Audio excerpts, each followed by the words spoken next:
Hello, this is Renee, and Tom and I are on the Ultimate World Cruise, and we just docked in Cobh, Ireland, which is near Cork.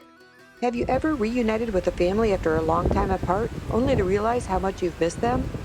We had one of those heartwarming days in Cork, Ireland, where every moment felt like a precious gift. Cobh is a charming town on the south coast of County Cork, Ireland. Nestled on the Great Island in Cork Harbour, one of the world's largest natural harbors. Cobh's history stretches back to the 7th century when St. Colman founded a nearby monastery. It remained a quiet fishing village for centuries until the 18th century, when its deep-water harbor became a strategic port for the British naval operations. The harbor pilot boarded the ship to navigate us into the dock. Once we were cleared to disembark, we couldn't wait to get off the ship to get on the train to see the kids. We pulled into the channel in Ireland, and I watched them raise the Irish flag. The train station was literally right next to the cruise ship.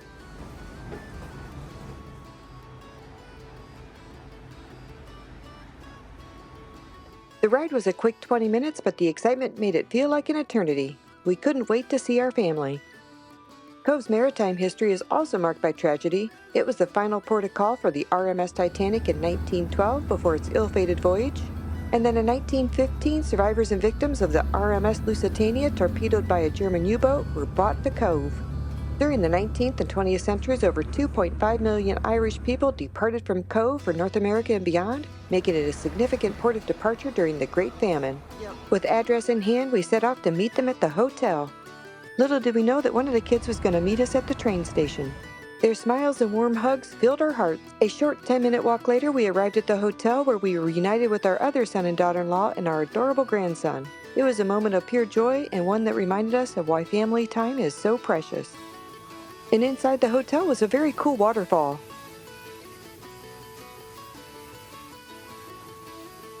We started our day with a hearty breakfast at a cozy local bagel shop. We shared stories, laughter, and delicious food, and it felt like no time had passed since we were last together.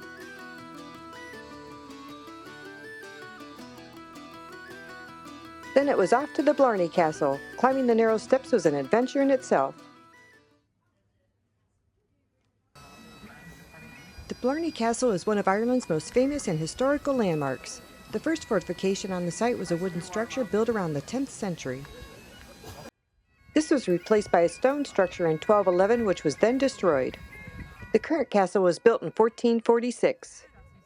According to legend, kissing the Blarney Stone bestows the kisser with the gift of eloquence or the gift of gab. The origin of this tradition is steeped in myth. One story suggests that McCarthy, a descendant of the castle builder, was involved in a lawsuit and appealed to the goddess of Cleena for help. She told him to kiss the first stone he found in the morning, which gave him eloquence to win his case.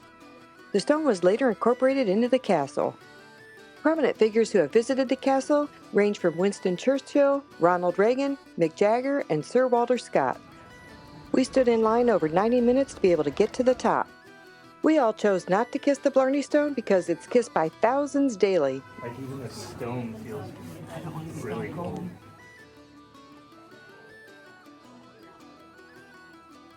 There were several historical significant rooms in here, each offering a unique glimpse to medieval life.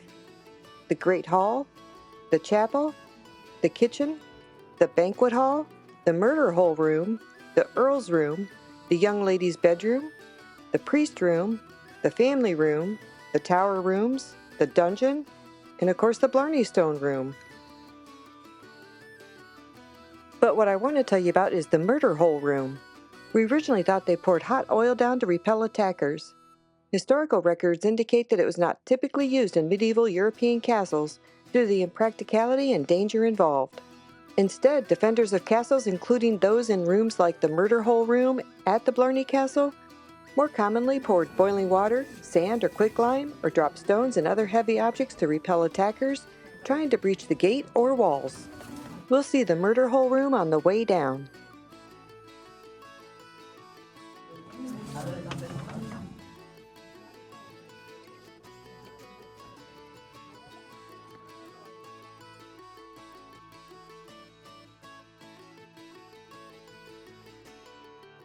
This room is the kitchen. These steps kept getting narrower and thinner. The view from the top, though, was simply breathtaking.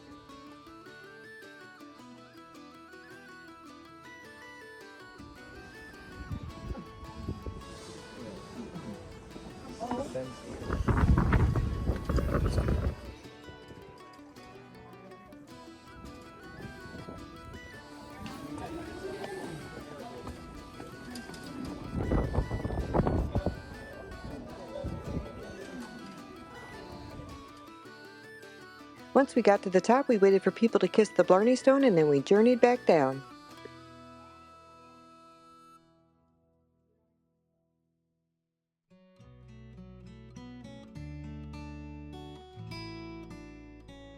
The steps on the other side of the castle were just as narrow.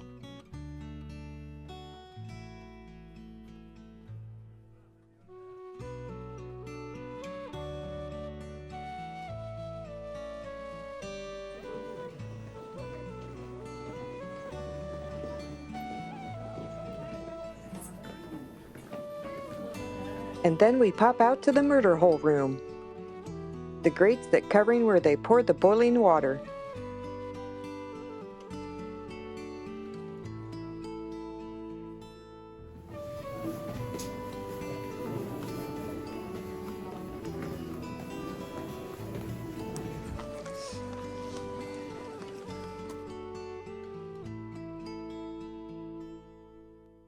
After we exited the castle, we had a quick snack at the carriage house, and then we explored some caves.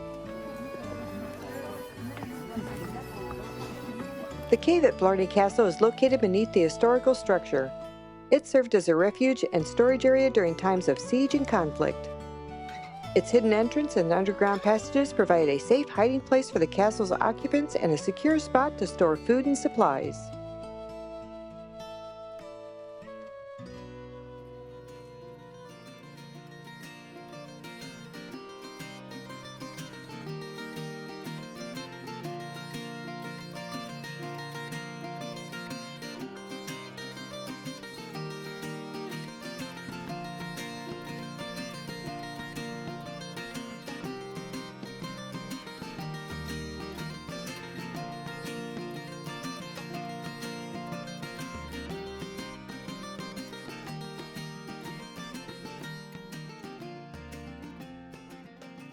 We drove back to Cork, explored the city on foot, and eventually found our way to Supermax for some local cuisine.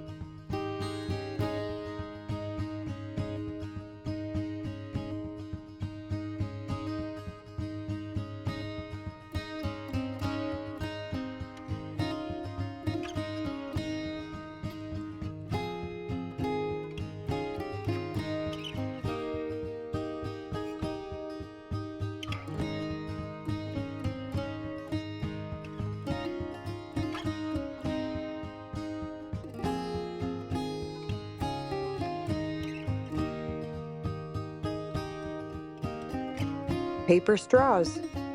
The chicken was fabulous.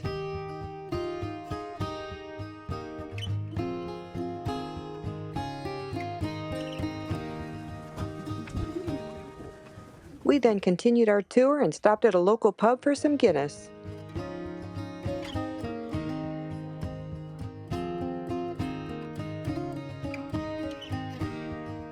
We continued our walking tour until it was dinner time and went to a local Irish restaurant.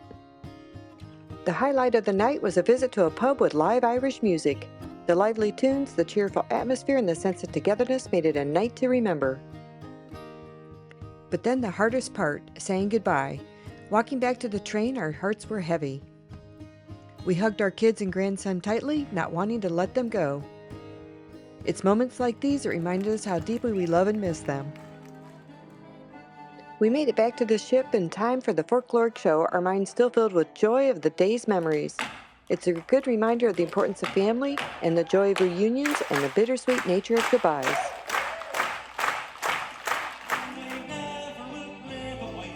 The next day was a sea day, and we just relaxed because the next 5 days will be back-to-back ports.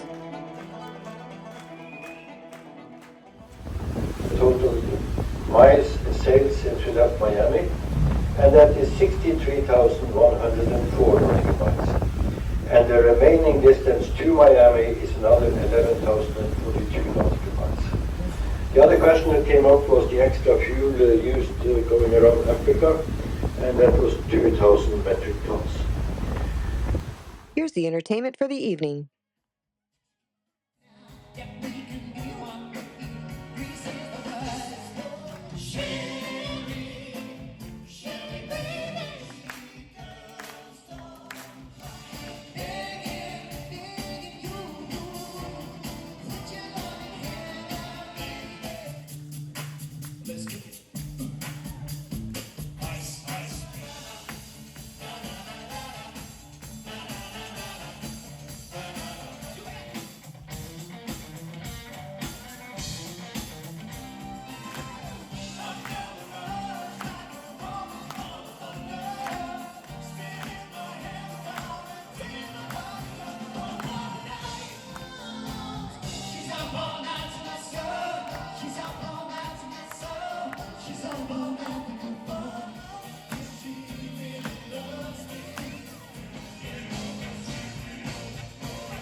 Here's our itinerary for the next 4 ports. See you at the next port.